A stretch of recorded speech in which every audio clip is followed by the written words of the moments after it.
On today's show, we're bringing on one of the housing market's most renowned analysts, Logan Mohtashami. He's going to address the biggest issues that investors are facing today. I'm Kathy Fettke, and welcome to The Real Wealth Show.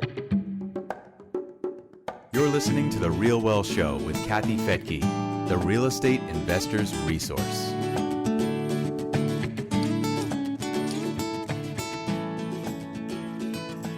Today, we'll be discussing mortgage rates, the impact of tariffs on the housing market, rising property taxes and insurance premiums, and how this current market cycle compares to other times in modern history.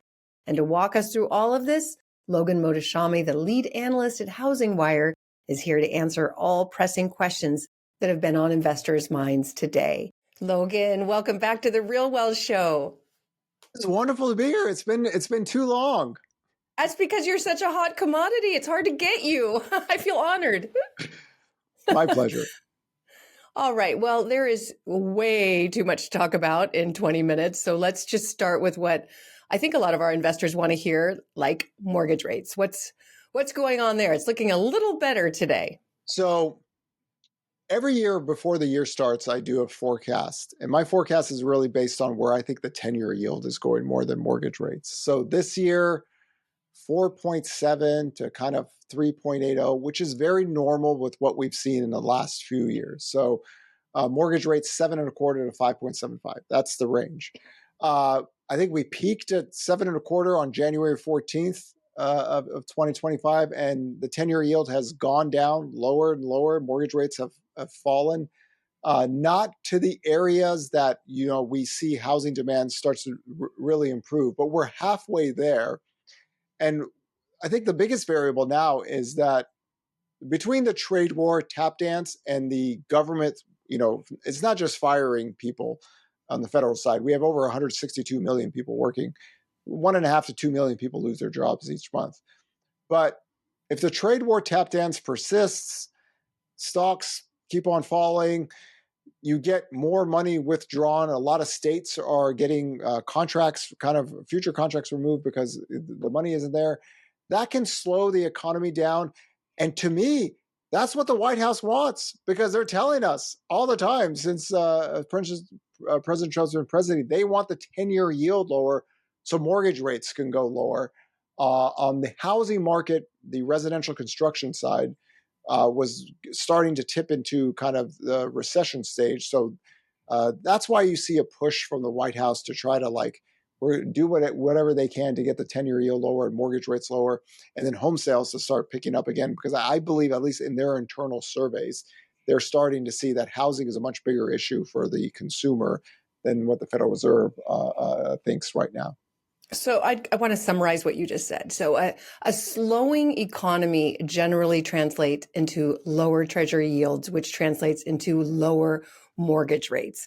So we are seeing these headlines of, we're going into a recession. That has been the talk of the town. And there's a lot of fear around that. But what I'm hearing you say, that's kind of what the White House might be trying to do, is slow down the economy to bring rates down. Yeah, it's the White House counsel, Kevin Hassett, in an interview says, we want to raise the labor supply and lower aggregate demand. So everybody took that as to be like a recession thing. But if you actually listen to the term, that's exactly what Jerome Powell was saying for years. We want to create higher labor supply and lower aggregate demand. The Fed believes to get inflation lower, you need growth to slow down below trend. Well, that wasn't happening in 2024. But here, it seems like there is a concentrated effort to try to get the 10-year yield and mortgage rates. It also helps on the private sector side that the builders could start building homes again and issuing permits. Permits have been in recession levels for some time now. So life becomes a lot easier if mortgage rates head down towards 6%. It's the 6.75 to 7.5% where you don't get anything going on. Home sales typically start to slow down after the rates moved lower. So there is an effort here to try to get that to be the case. Whether it's successful or not, there's so much going on with the headlines and tariffs and withdrawal of money. Confusing. All those things are actually to slow growth down. They're really not here to push growth higher. We already have the corporate tax cuts in place. So the 10-year yield, what it's doing since the early part of January, is very normal to what we've seen in 2022, 2023, and 2024. There's always, at some point of the year, there's a growth scare. And when that happens, the 10-year yield moves down and mortgage rates move down. Now, one of the things you had said during the Biden administration was you had your eye on construction, because if construction really slowed down, that would tip the economy. I think that's what you said. Yeah, it's the cheat code. The chart I always show is before every recession, take COVID out of it, residential construction workers lose their jobs. Rates stay elevated. Areas where capital markets or rates are very lower rates are needed to push demand. That gets too restrictive. Residential construction workers lose their job. The recession happens after that. So far, we haven't had residential construction workers lose their job. We had one negative report last year, but then rates went from 7.5% down to 6%, and that solved that issue. So that's the cheat code for economic cycles. It's getting harder for the builders because their active unit supply is rising. Also, the South is becoming more of a problem for them because 40% of the inventory growth in America last year was Texas and Florida. And in those areas, so much of the builders' growth was from the South. So they've got to be a little bit more careful now if rates stay elevated. This is why the National Association of Home Builders wants lower rates, and they don't want tariffs either.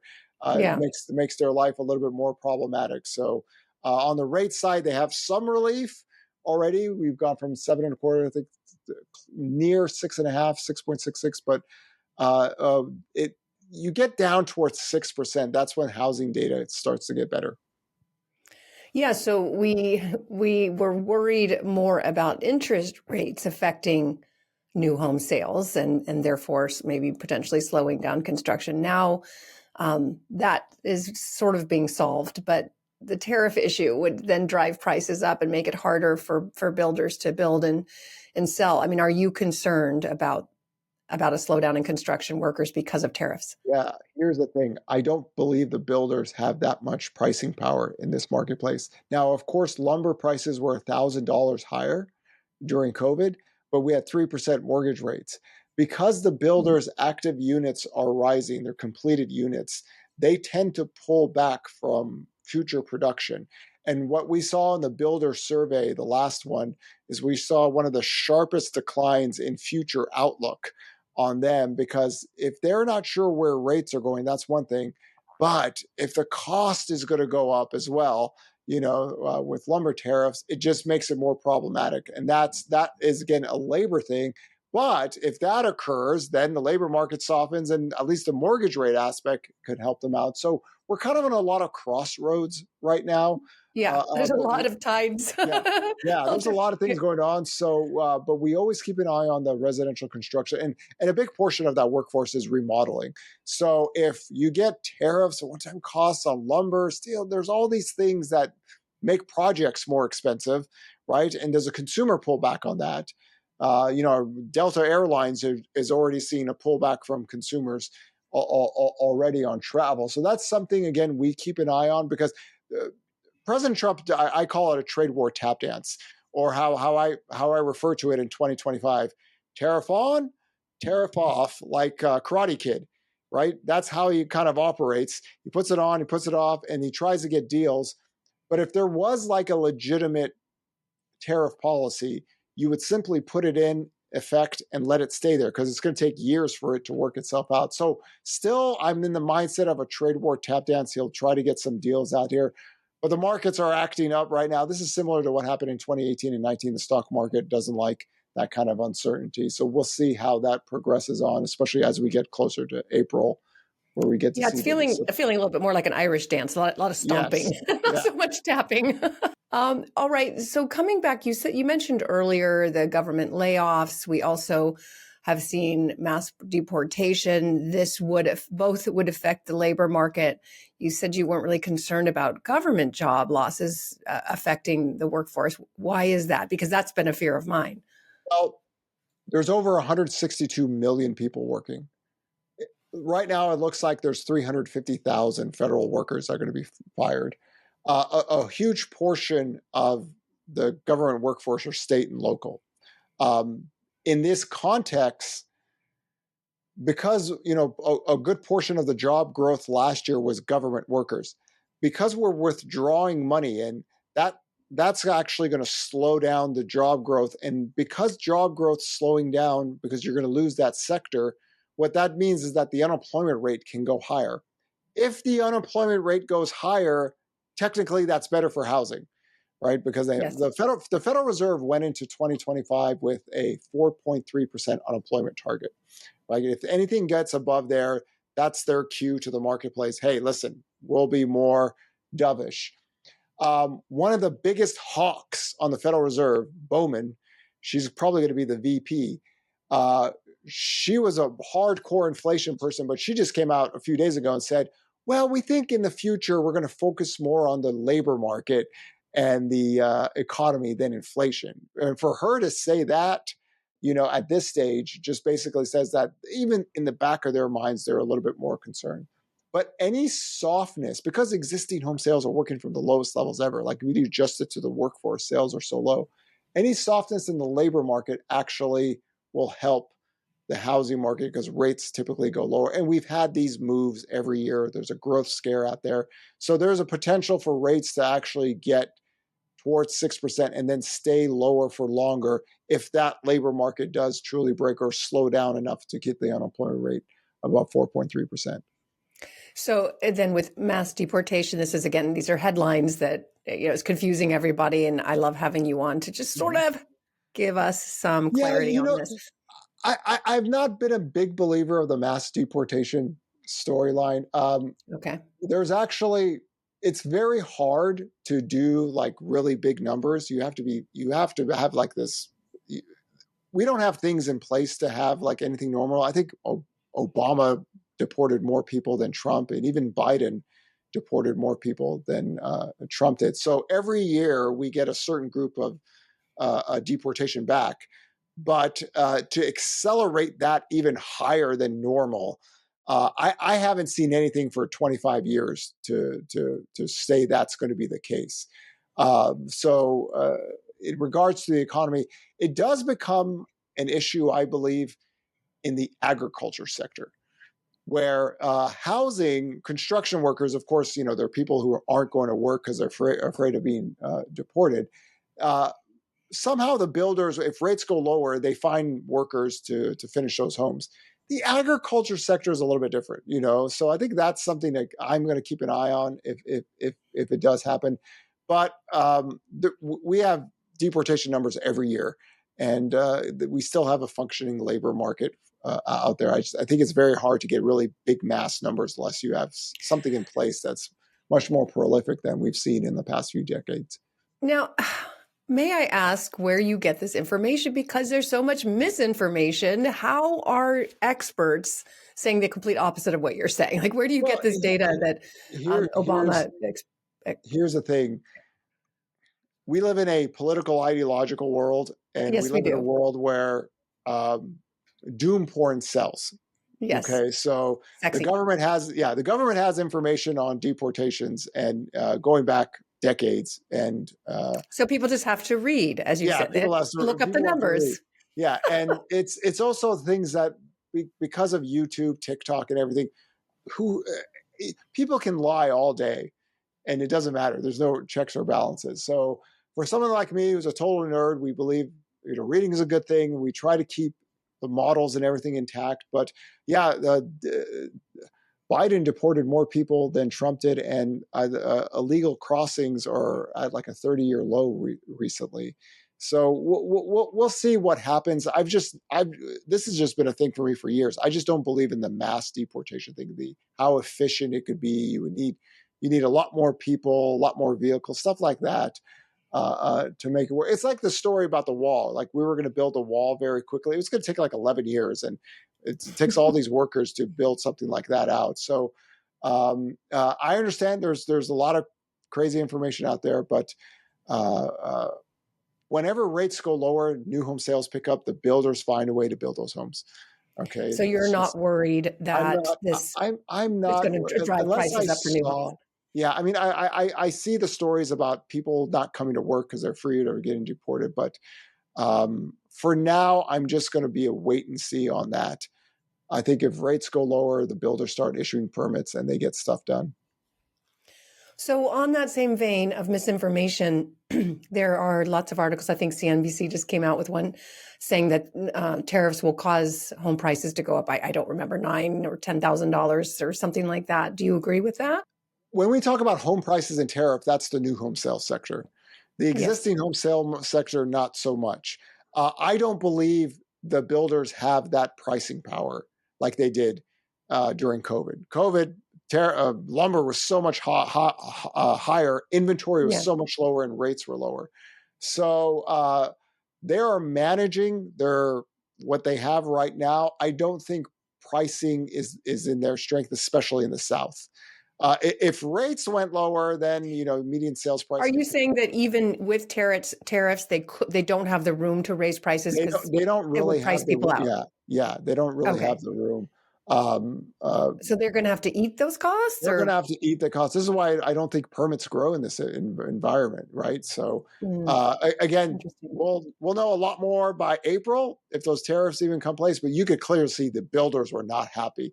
They wrote that letter out to the White House on that Friday night and said, "Listen, we need this." And the reason they did is that they don't have the pricing power, right? If there's 3% mortgage rates and inventory is at all-time lows, they have pricing power. But in this environment, they don't. That's why they were really coming on strong with that letter to talk about not getting that to occur.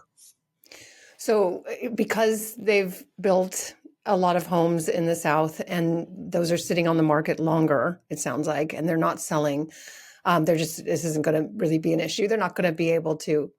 Well, it sounds like an issue because if they can't build more, that would affect construction workers, which would affect the economy. Yeah, it's an issue on future production of housing. When you stay restrictive enough, eventually you impact a future supply. So rates are so high that the builders' permits are basically at recession levels. And now you got tariffs on top of that.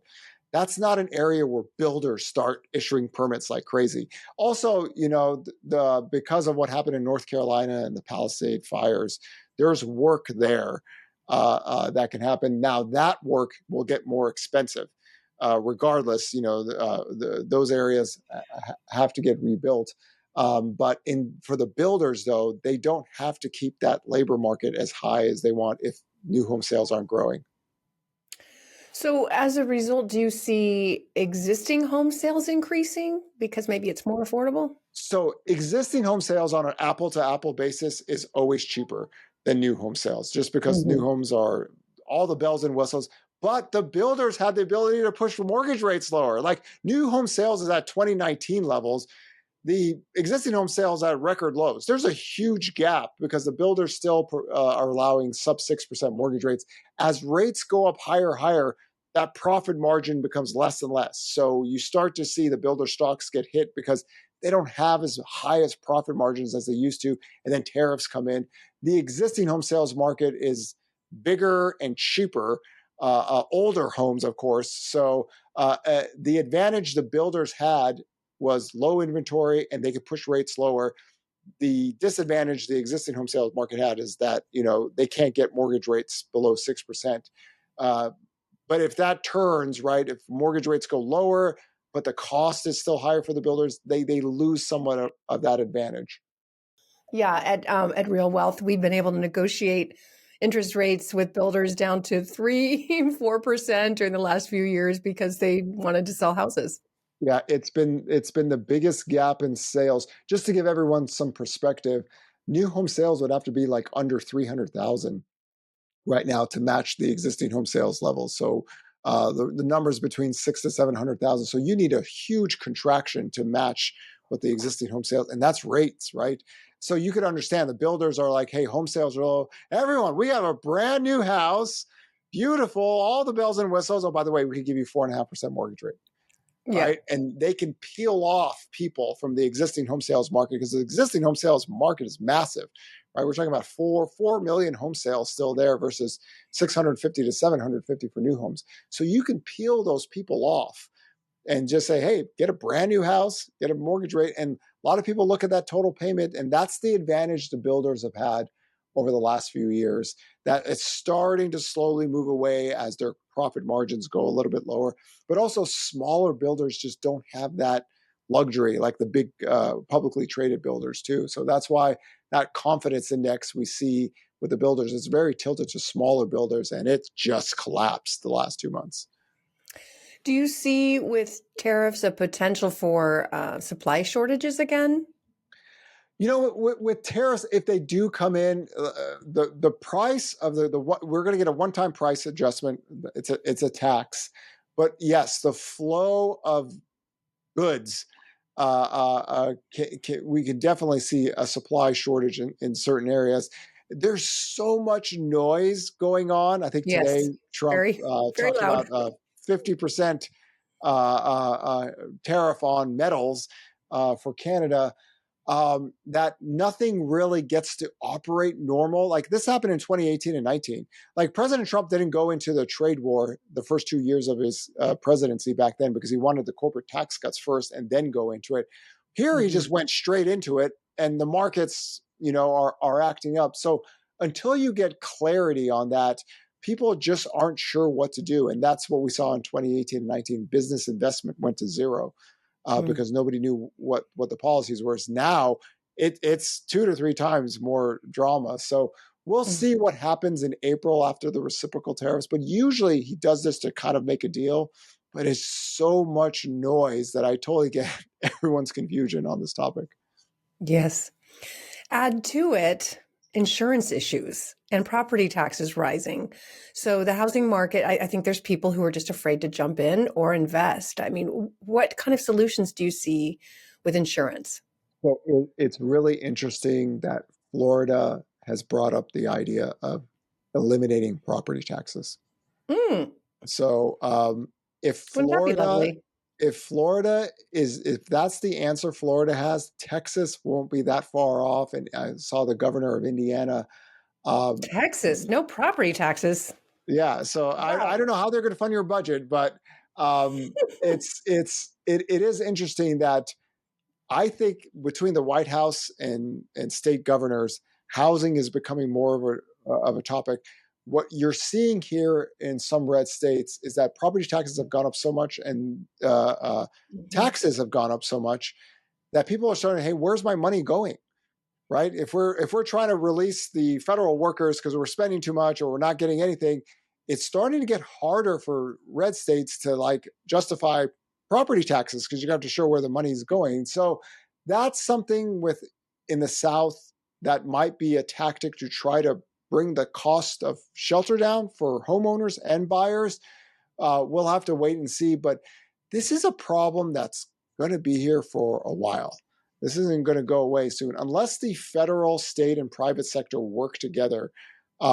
Insurance costs can keep on rising and rising, and right now, the only solution I saw being thrown out was getting rid of property taxes, and that has its own issues as well. But housing is a total PITI cost, and you just don't know how much higher things are going. And of course, I think the western part of Florida is really a ground zero for something like that. Yeah, I mean, or you just can't get it. I mean, we know that in the Palisades, people got dropped and maybe just didn't renew, didn't have insurance, Yep. or went on the California Fair Plan like we're on, which appears to now be bankrupt. And yeah, what do you do? How do you even get a loan if you can't get insurance? There's no way California could fund a natural disaster on itself. It has to be FEMA. Um, uh, there are solutions that the federal government, state, and private sector can work together just because the federal government has the most money. But we're not in that discussion at all. So Yeah, what means is that you get a natural disaster or a fire or something like that. If you don't get FEMA money, there's nothing you can do about it. yeah. So if you're uninsured in that situation, I know FEMA was starting to push back on Florida on we'll give you money, but you have to build your house here. You could expect maybe houses have to be built a different way in California.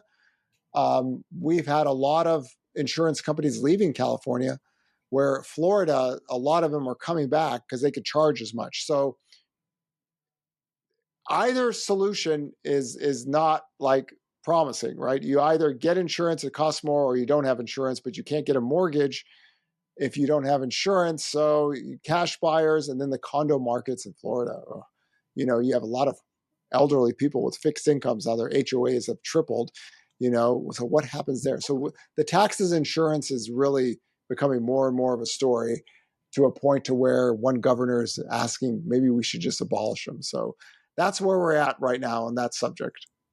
Very exciting and unknown. So, Yeah. okay, so a lot of people try to compare today with past decades, the 70s, the 80s, the 90s. What would you compare today to, the housing cycle today, or does it compare to anything? If I had to pick one period of time, it has to be the late 70s, early 1980s. And the reason I do this is when I do my nerd tour in cities, I always go, does anybody know that home prices rose faster in 1977 and 1979 versus 2020 to 2020? And nobody's like, no way, they can't. Oh yeah, I show the data. Um, Home prices typically move with inflation. So the 40s had inflation, the 70s had inflation, we had a pandemic inflation. The only time home prices broke out without inflation was the housing bubble years. That's a credit boom, credit bust. But the baby boomers were the ones buying homes back then. 2 million homes up to 4 million homes, 4 million homes, 18% mortgage rates crashed down to 2 million again. Okay, a lot of people back then didn't realize we had more inventory, a recession, everything. Home prices did not fall on the nominal side for housing back then. Here, same kind of thing. Home sales went up to 6 million, and it crashed down to 4 million. So we're at record low levels of home sales. Home prices didn't fall, but in this regard, affordability was worse in the early 1980s because of higher rates. Here, affordability is very, very terrible, but not as bad as the 1980s. What happened was, after a few years of low levels of sales, mortgage rates actually fell 5% back then, from 18 down to 12 or 13. If mortgage rates fall down 2%, you could easily grow sales from these record low levels, just getting to 6%. And that reflects that this current market has more in common with a lot of data lines to the 1980s than the 40s or 2008. Just because we had two generational buyers, the baby boomers back then, millennials now. Millennials are still the highest percentage home buyers. They've been that 12 of the last 13 years. Home sales crashed back then. Home prices didn't fall back then. They found a very low level base. And then the next thing is that rates fell lower, and home sales back in the early 80s went vertical. Like, it was a very, very sharp rebound. We'll see. I don't know if we could get 2% lower from 6. That has to take you down to 4. But just getting towards 6%, even the high 5s, you can grow sales from these record low levels. And when I mean record low levels, I am not kidding. Adjusting to the workforce, this is the lowest existing home sales ever. But as every year goes by, wages grow, household formation grows, dual household incomes grow. It makes the affordability a little bit better with the wage and income factor. And then if rates fall down from these low levels, you can bounce sales from here. Well, and that answers a lot of questions for real estate investors of what to do, because you don't want to buy real estate and watch the values go down, and that's the fear. And as you see the headlines saying that inventory levels are rising, the next thought is, well, then prices will come down if people can't afford to buy and there's more inventory on the market. Why would I buy? Whereas I look at that and say, if there's more inventory, that's the time to buy. That's a buyer's market. You could negotiate a better deal, but not if you're going to see prices crash. So I know, you and I both have been on the belief that, how do you see home prices crash when you have homeowners who are the best position they've ever been in? But do you still feel that way? Do you think there's any chance of a home price crash? National nominal home prices crashing only happened one time post World War II. That was 2007 to 11. Active inventory in 2007 was 4 million. It's 1.18 million today. We had 4 years of massive credit stress, 2005, 6, 7, 8, rising bankruptcies, rising foreclosures. And the one data line we show everyone out now, like how are home prices still up? Like we were told home prices will crash every year for 14 years. But if you look at the new listings data that we have at Altos Research, in 2008 to 2012, the new listings data, which runs about 80,000 to 110,000 during the peak months, was running at 250 to 400,000 per week for 4 years. Those were forced credit sellers into an underwater marketplace. 23% plus of homes were underwater in 2010. 1.8% of that is right now. 40% of homes in America don't have a mortgage. What we look at, the loan to values were in 2008-9 were 85, 86%. It's 46.6. So homeowners are in a much better spot. If you want to look at pockets of the country, the condo market in Florida, right? Those areas you can see stressed sellers, but on a national basis, it's just really rare. It's rare for home prices to fall nationally on a nominal basis. If I take 2007 and 11 out of the equation, it only happened 1 year. It's 1990. That was 1%. So active inventory is still not back to normal. Normal using the NAR data is 2 to 2.5 million.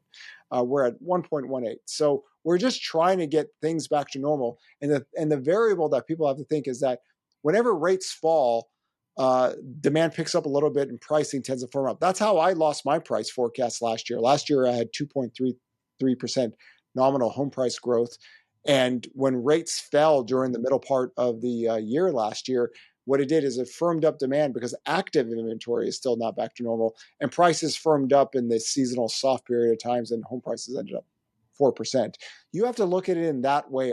We do have models to work with national home price crashes. We just don't see those same variables in there. When you see new listings data start to take off, when you see foreclosures and bankruptcies and everything in a similar fashion, yeah, but not the case. And this is why last year, 2023, 2022, all these years, going back for 14 years, people aren't trained really to think about home prices, how they work on an operational basis, in the last 80 years. They think of it as a very liquid marketplace, like a stock, and this is not the case.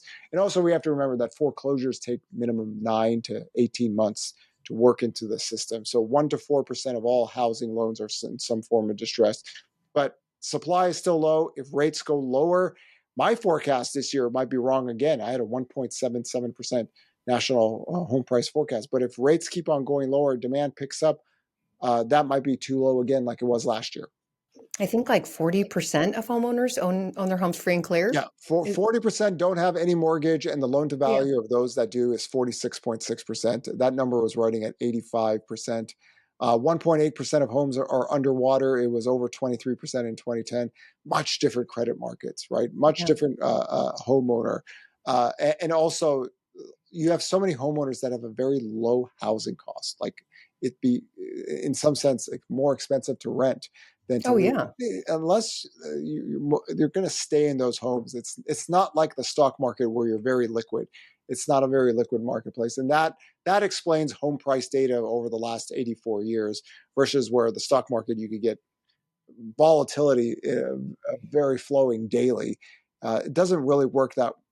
Think about it in this way. Most sellers in America are home buyers, right? 70 to 80% of home sellers are buyers. So you have that 20 to 30% of inventory that's left over. Millennials are the biggest home buyers. They don't really provide a house when they buy. The mortgage buyer sucks that up. And that explains the inventory data really for decades and decades in America. Well, Logan, I could not have had a better morning. This is always so fun to talk to you. And it does give me so much peace and calm at a time when there's a lot going on. Yeah, a lot of chaos. Yeah, that's what I'm here for. Calm things down. Yes, you're like the guru, the real estate guru that just calms me down. So thank you so much for being here on The Real Wealth Show. And I can't wait to have you back. Yes, my pleasure. And thank you for joining me here on The Real Wealth Show. I hope you got as much value as I did. And if you want more value, more information, just go to realwealthshow.com, click on the Learn tab, and you'll get over 500 free webinars to help you on your real estate investing journey. Plus, you'll get referrals to teams in different markets that have been highly recommended by our over 80,000 members at Real Wealth. Again, just go to realwealthshow.com and click on the Learn tab. And if you like this show, please subscribe and leave a review. We so appreciate it, and I read all of them. Have a wonderful rest of your day. I'm Kathy Fedke. Thanks for joining me here on The Real Wealth Show, and we'll see you next time.